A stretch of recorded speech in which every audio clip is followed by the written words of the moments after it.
Caught my SIL secretly dating my stalker ex in my own home while she neglected my son, so I sent proof to the whole family they've cut her off and now she's homeless. Hey guys, so I did something and I need to know if I messed up or not because this has had a very bad impact on my sister-in-law's life and I'm being held responsible for it. So, my sister-in-law, Jennifer, fake name, 22F, has been living with me for the past 3 weeks and it's been fine. We haven't faced any issues as such. She's a nice girl, I have always liked her, and we got along well in the past. I am 30 and so is my husband. We met in college and got married 7 years ago after dating through college and we got married soon after. We also have a 4-year-old son, Terry. My husband has been living away from home for most of the week because of his work, and he only comes back on the weekends. I also have to work through the week, so it's been lucky that Jennifer has moved in with us because we don't have to spend any money on a sitter. Terry doesn't start kindergarten until next year and so far, we have been able to avoid sending him to daycare and babysitters because my parents were always ready to take care of him and my in-laws were too. But we wanted to cut them some slack since they are also getting old, so we thought having Jennifer with us would be a good idea for everyone. Jennifer could have lived with her parents, but my husband thought it would be a good idea for her to live with us because she would get her own personal space with us since my in-laws were kind of overbearing. She works from home so she can keep an eye on our son and it has been a good arrangement for us so far. She has been living with us because she is just starting out at her job and her salary is kind of on the lower side because she's working in a brand new company and they are starting out as well. So she can't exactly afford rent right now, which is why my husband told her that she could move in with us because it was fine with me as well. And the fact that she was ready to take care of Terry when she was at home, was just an added bonus. We have known each other for a really long time and I trusted her, so I didn't think there was anything off about this suggestion. She's nice, quiet, and mostly keeps to herself.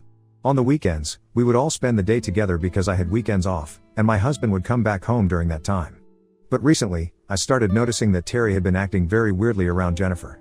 Before this, he had never had a problem with her, but since last week or around that time, I noticed that whenever I was at home, Terry would stick to me and refuse to be left alone in a room with Jennifer. At first, I barely picked up on it, because I just thought he was being a kid and following me around like most kids do. But then it started getting weird because he was never really clingy and liked to be on his own sometimes. So this was strange behavior, and after a while, I decided that I had to get to the bottom of it because I noticed that he was mostly just following me around, whenever Jennifer was in the living room and he didn't seem to want to be around her. So a couple of days ago, I sat my son down, and I asked him what was bothering him because I had noticed his behavior around his aunt, and I wanted him to tell me the truth about everything. At first, he was very reluctant to talk to me, but I assured him that Jennifer was not in the house, and she would not do anything to hurt him. It was the evening, I had just come back home from work, and Jennifer had told me that she was leaving to spend the night at a friend's place because they had a party going on. So it was the perfect time.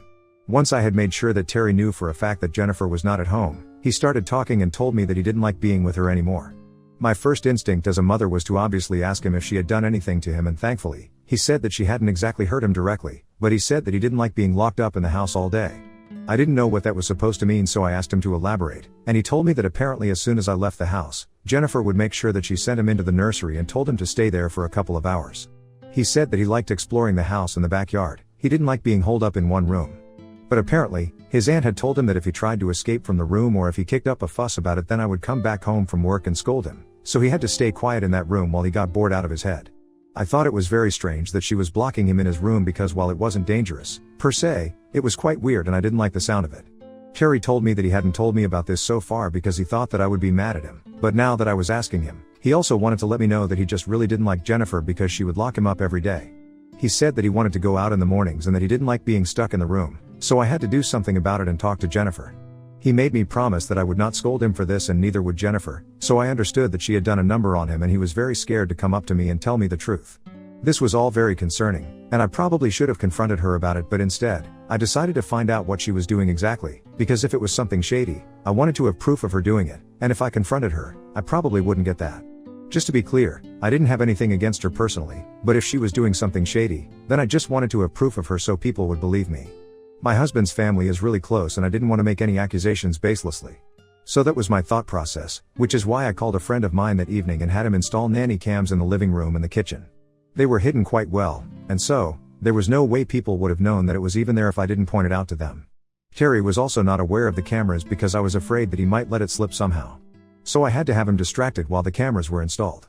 But once that was done, I only had to wait until the next day that she would be at home, so I could get to know what exactly she would get up to while I was not at home.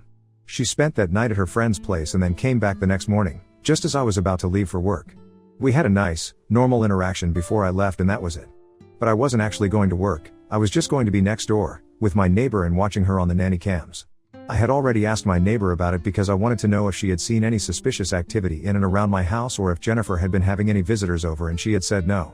She had very graciously allowed me to check out what was going on from her house, so I would be close enough to intervene if things went south. I could see the door of the nursery from the placement of my camera, and sure enough, just like Terry had told me, merely minutes after I had left, Jennifer forced him into the room, even though he kept arguing and didn't seem inclined to go into the room at all. The mics were not close enough to pick up what she was saying, but I could hear the faint sound of arguing in their room. After a while, she shut the door and locked him in. I was very surprised that she did that because Terry was a very quiet child and didn't exactly disturb anybody. So, if this was about her work, she had nothing to worry about because she could very well work while keeping an eye on him, because he just likes to walk around the house or in the garden.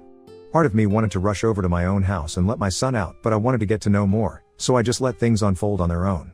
For a while, I noticed that she was not doing anything, just sitting on the couch and scrolling. That seemed innocent enough, so I couldn't understand why she would lock my son in his room to do that. So I waited for about an hour, and then I noticed that she went to the kitchen. So I switched to the kitchen, cameras, and bingo, there it was. She opened the kitchen door to let a guy in, but he was in a hoodie, so I couldn't understand who it was. It wasn't until they were back in the living room, and the guy had taken his hoodie off, that I realized who it was. It was my ex-boyfriend, Marcus, whom Jennifer knew about, only because he was a crazy stalker, and I had been complaining about him a couple of years ago. For some context, Marcus and I had dated for a few months before I met my husband. He and I were not even serious, we had just gone out on a couple of dates and hooked up once. It was in the first few months of college, and soon enough, I realized that we were not meant to be together because he was just very different and too intense for me. So I decided to dump him, and 2 weeks later, I started going out with my husband. I honestly didn't think that he would take it too hard because we hadn't even been serious. But apparently, he had really liked me, and had even told all his friends about me, so everybody started calling me names for going out with somebody else weeks after my breakup with him. I didn't care about it though, because I was with a guy that I really liked and I couldn't give a crap about what other people thought of me. Besides, my husband was the same as me and he also didn't care about what Marcus or his friends said. I had made it very clear to him that he and I were not serious, and I had made it very clear to Marcus as well while we were together, so I don't understand why he thought that we would end up together when I had told him that I was not that interested. It was just meant to be a short fling and nothing else, but he went crazy about me. I had to get a restraining order against him a couple of years ago because I was pregnant at the time and he had started following me around.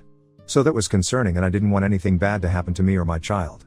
The only reason we even managed to get the restraining order against him was because he had exhibited unstable and psychotic behavior before that as well. After our breakup and once we had graduated from college, he kept trying to get back in touch with me and would text me every weekend, but I never responded to him. I blocked his account several times, but he would just keep on making new ones, so after a while, I just gave up because it was pointless. And it wasn't as if I actually cared or it was hurting me anyway, so I just started ignoring it instead of blocking it. For the record, my husband had known about it all along and he didn't have a problem with the way that I was dealing with the situation. If things would go too far, he had told me to come to him, and we would go to the cops together. But it never got that far, thankfully. However, around the time of my marriage, just as I had announced my engagement, he started calling me and begging me to take him back and cancel the engagement. I answered the call a couple of times, just to get him off my back, and I even insulted him, hoping that it would hurt his pride, and then he would stop calling, but he had no pride. He continued to call and only stopped when I got a lawyer involved and I told him that I had filed a restraining order against him. I was bluffing, of course. But that scared him, and he promised me that he would be back, but for the next couple of years, he didn't bother me. Apart from a few texts, saying that he missed me, and he knew that we were going to be together someday, there was nothing too serious. But that changed when I got pregnant. I didn't announce it until I was in my second semester, but when I did announce it on social media, that's when the stalking started. I didn't notice it for the first couple of days, but then I started seeing a white car with tinted windows, following me around wherever I went. It really started freaking me out after a few days, so I decided to tell my husband about it and reported it to the cops. We found out that it belonged to Marcus and he had been following me around ever since I posted about my pregnancy on social media. When he was brought in, he immediately started begging me on his knees to take him back and said that he didn't even have a problem with the fact that I was carrying somebody else's child. He insisted that I leave my husband and said that I couldn't punish him like this anymore. It was just totally psychotic and I was really scared, so that's the day that I decided to press charges against him and filed a restraining order. We got one for 2 years. For those 2 years, he didn't bother me, so we didn't need to apply for another.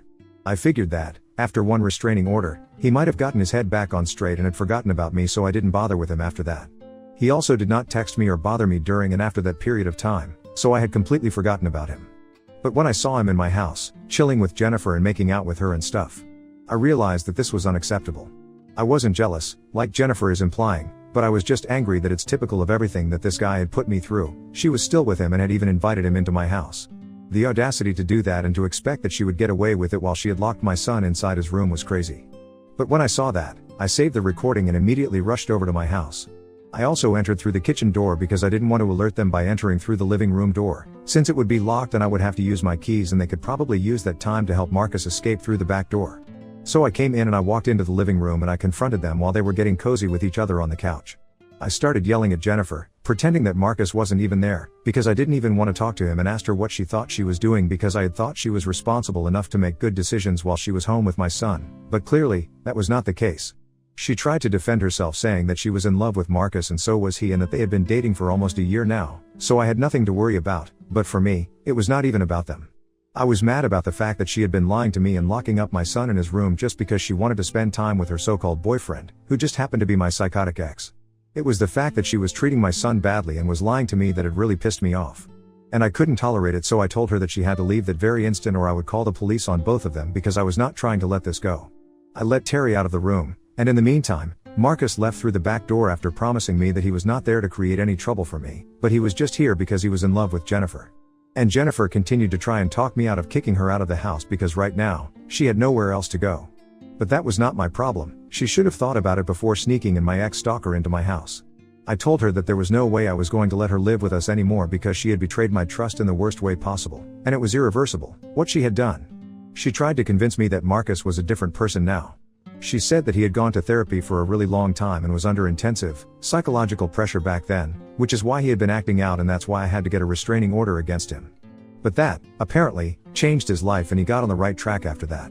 She told me that she had met him at a bar about a year ago, and he was the one who had approached her first, because he had recognized her from the wedding photos, and he wanted to tell her that he was sorry, and since it was not appropriate for him to come and apologize to me, he wanted to have Jennifer convey it to me.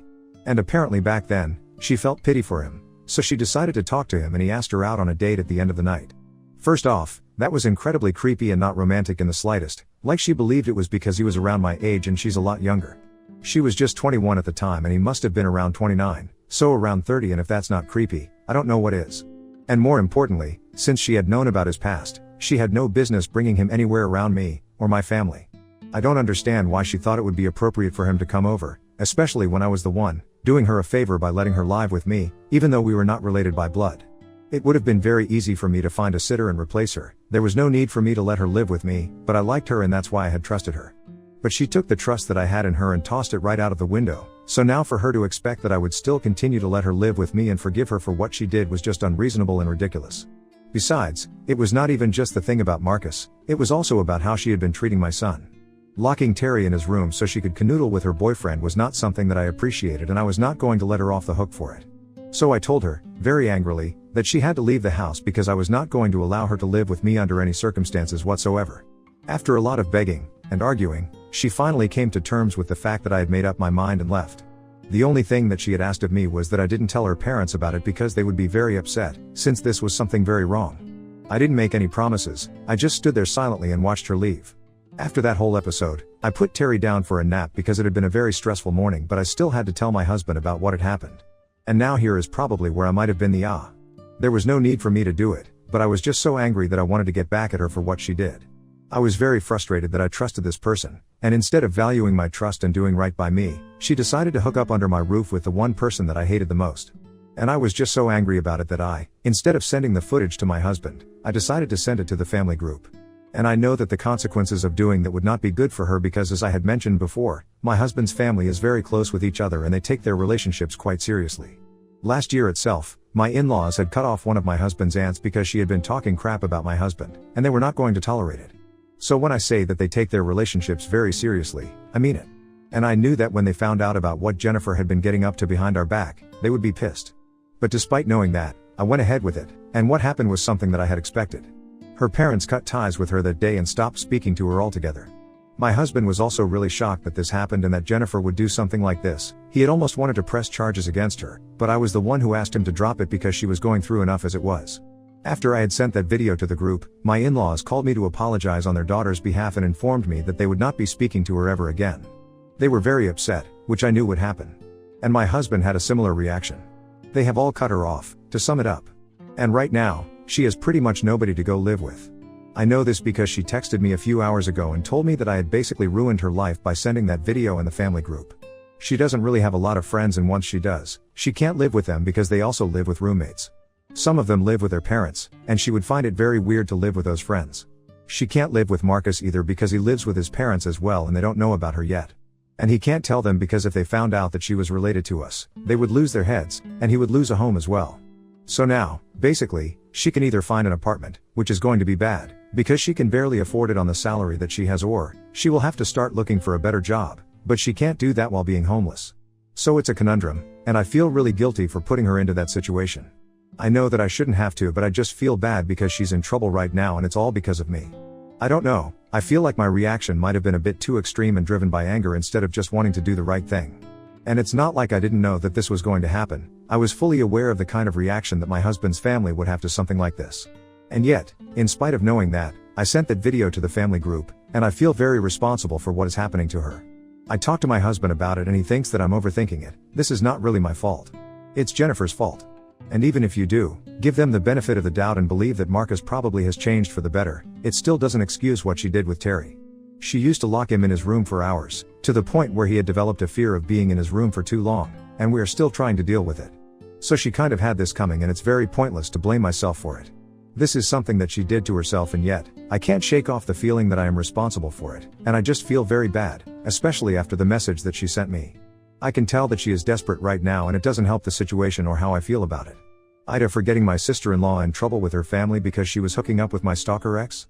Update 1. Hey, thanks for the reassurance, you guys. That really helped me deal with the things that have been going on and helped me process a lot of it. Also, some of you have been asking if I have been thinking about taking my son to therapy, and yes, that has been on the table. My husband and I have been throwing around that idea for a while now, pretty much the day that we found out about his sister. So we might start in a couple of days. Thank you so much for the concern, yet again. Update 2. So my husband, his family and I received an email from Jennifer today, almost 2 weeks after the incident. It was not an apology in the slightest, much to my disappointment. I don't care though, she doesn't need to apologize to me because I know I'm not gonna forgive her anyway. But the email was to let us know that she and Marcus were still going strong and that, in spite of our best efforts, they had not broken up yet. She claimed that apparently, everything that had happened with me had to happen so that Marcus could eventually meet her, and she could understand that I was jealous of her, but I just had to get over it and accept the fact that he had moved on. I don't even understand where that came from because, not once, had I ever mentioned that I wanted the attention that Marcus had been giving me. I hated that attention, and I wanted him to be as far away from me as he could be. So no, I was not jealous in the slightest, and she was sorely mistaken if she thought that I had gone public about her affair with Marcus because I was jealous. My husband also thought it was a ridiculous narcissistic email and decided that the next time she sent us anything, we were just not going to open it at all. It was not even worth reading. One thing is for sure though, reading that email really made me glad that I had sent that photo of us in the family group instead of just to my husband, because everybody deserves to know what a horrible person she really was. Update 3. Hi, everyone. It's been a year since we cut ties with Jennifer, and from what we hear, she and Marcus got married a couple of months ago and have moved to Canada. She's also pregnant right now. She announced the news about a week ago, and it appears to us that she and Marcus are doing well. Honestly, good for her. The funny thing is that even my husband and I are also expecting a child, and I'm in my second trimester already. Not many people know it, but I guess we're going to make that announcement soon enough. As for Terry, he's very excited to be a big brother, and my husband and I are overjoyed about this. And we are going to make sure that this time we don't screw up by getting a bad babysitter. Ha!